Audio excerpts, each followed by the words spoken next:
We find out who likely isn't the devil in AEW, but first we have the latest on the possibility of WWE replacing AEW on Warner Networks. Over the past few days, there's been a ton of speculation concerning the future of Monday Night Raw, and the show potentially replacing AEW television on TBS and TNT, with the Red brand still in talks over their future home come late 2024. Many wrestling reporters have revealed that a meeting went down in New York this past Monday, with WWE executives visiting the Warner Bros. Discovery headquarters, something that's been confirmed by House of Wrestling, Wrestling Observer, PW Insider, and many more. We now have an update from House of Wrestling's Nick Hausman, who is now hearing two completely different stories from his sources within WWE, with one denying such a meeting, whilst the other has given a potential reason as to why not everybody in the company is aware of them, and he would write, "I've heard that on Monday, a meeting between Paul Triple H Levesque, Nick Khan, and TKO COO Mark Shapiro took place in New York about Warner securing the TV rights for WWE Raw. The meeting was said to go well, and Warner relayed their admiration for CM Punk, who just re-signed with the promotion 2 weeks ago after being terminated from AEW.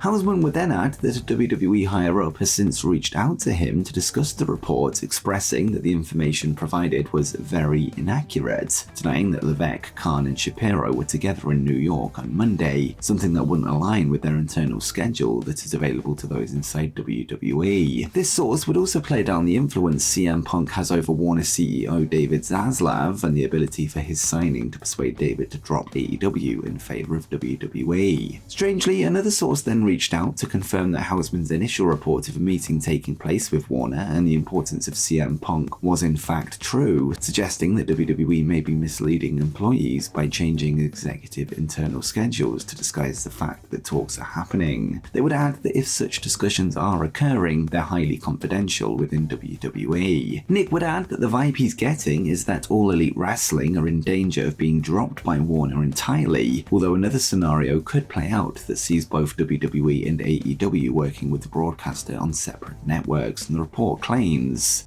Lastly, the vibe we have been given is that AEW is in danger of not being renewed by WBD for TNT or TBS. One scenario that was given to us was that WWE Raw would move to TNT or TBS, and AEW would be moved to Discovery. Two higher-up sources in AEW that I spoke with said that was news to them, and not something they had heard. Another said, only person who knows is Zaslav.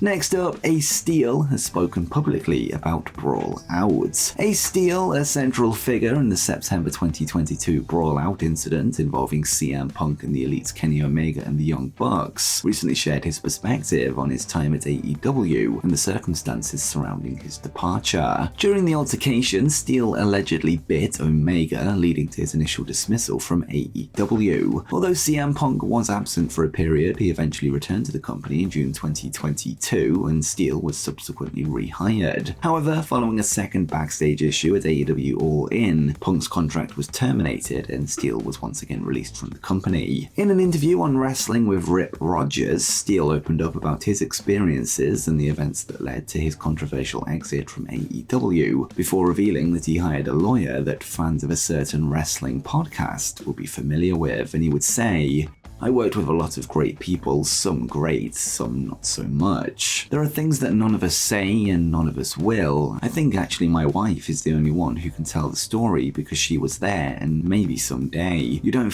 with family, you just don't. And we came out just fine. I have a great lawyer, Stephen P. New. He is the man. Let's just put that in the world. Stephen P. New is a gem. He is for the wrestlers, he is for the boys, and he's on the right side of the world." Steel would then admit that he's unable to go into too much detail regarding the incident itself, but would urge fans to listen to Jim Cornette's takes on the matter to gain an accurate perspective, perhaps a hint that Cornette has been fed information from Stephen P. New, who sponsors the show and is the legal representative of the divisive podcast host. Finally, Ace would speak of his pride for CM Punk and said, "I'm very proud of my #1 student that I've ever coached in the world for heading back to WWE to show the world who the hell he is. The reason people hate him or whatever is he isn't about bullshit, and the guy doesn't take shit and he doesn't take it lightly. And when you've had enough shit, that. You either explode or you take care of business yourself and you defend yourself. People don't like him because he defends himself or calls stuff out when it's not proper. But if you treat him right, he treats everyone else right. Next up, Cody Rhodes thinks this popular AEW star will jump to WWE. The American Nightmare Cody Rhodes would become the first major name to make the jump from AEW to WWE. This when he appeared at WrestleMania 38 shortly after his AEW EVP and wrestler contracts expired. Since then, we've seen Brian Pillman Jr., now known as Lexis King in NXT, as well as former AEW TBS champion Jade Cargill make the jump, with fans wondering on who could be next on that list. Speaking with Peter Rosenberg on the Michael Kay show this week, Cody would reveal that he thinks MJF will eventually make the same move that he did back in 2022, labeling him as the recruit that he's most excited about, and he would say, "I think one day you'll see MJF in WWE. I'm really proud of him. For those that don't know, MJF was one of my recruits and probably the one I'm most excited about because of potential and personality and overall professionalism. One thing I'm proud of him for doing is, if you notice, he's put on a lot of muscle and he's put it on safely over the last year and a half. When he does make that jump, I don't know when that is, if he makes the jump. If he comes to WWE, you have to stand across from guys like Drew McIntyre, like Omar, Brock Lesnar. I'm not shaming anyone who is not hitting the gym and clanging and banging with the weights, like The Rock would say, but it is part of what we do now. You have to be able to swing a bat with the big boys. Watching him grow physically, it seems like maybe he knows where his future lies. Really, your guess is as good as mine. I never bother him about it because I want to remain the friends we've become today." Of course, MJF is the reigning AEW World Champion, is one of the key figures in the promotion right now, and it has been reported by House of Wrestling that WWE don't believe his contract ends on January 1st, 2024, despite Max's previous claims of an upcoming bidding war. It could be the case that Friedman is signed to the company until as late as 2027, so Rhodes may be waiting some time before he can link back up with his former on-screen friend and enemy on WWE television. And before we continue, I'm trying to hit 50,000 subscribers by the end of the year, so if you don't mind, double check that you subscribe to the channel below, especially if you're a regular viewer of our news updates, as it would really mean a lot. As it stands, we're just over 3,000 away, so it's going to be a tough task, but I know from the analytics that a lot of people that watch the content haven't yet subbed, but do come back for more, so if you're one of them, I'd really appreciate you helping me out. But with that said, let's move on to the next story.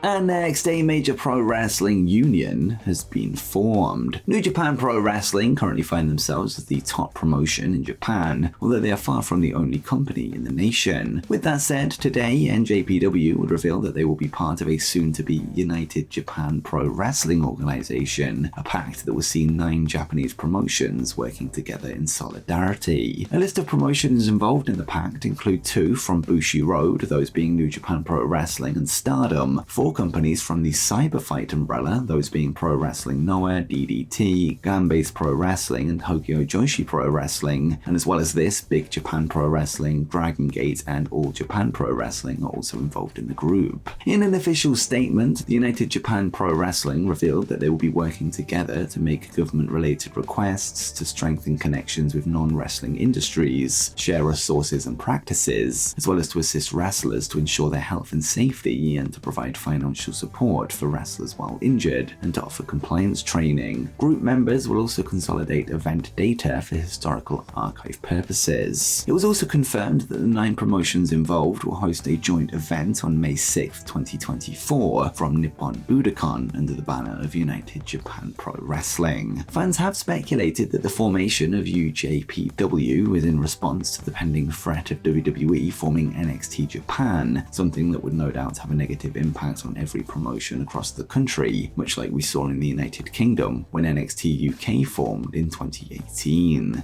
And next we find out who likely isn't the devil in AEW. A man donning MJF's devil mask has been haunting AEW television for months at this point, laying a number of targets out along the way, aided by his masked henchmen. This past Wednesday on Dynamite, Hangman Adam Page would become the latest victim of the mysterious group after he was sent through the windscreen of a car in the parking lot. Many fans took this as a potential clue that the man responsible for the attacks is Jack Perry, who was involved in some glass-related created drama backstage in AEW recently. This after he took the advice of management, medical staff, and eventually CM Punk to not use real glass in a spot, let's say not so well. According to Fightful Select, the source within AEW has informed them that they believe that Perry is not behind the mask, adding that he's still absent from tapings, and they would write, Fightful received a message from one high-level source immediately after the segment specifying that they don't believe Jack Perry is involved in the angle. We've been told that technically Perry's suspension has long been up, but he's not back at the shows. It's always possible that creative plans could change to adjust to his plan for the group.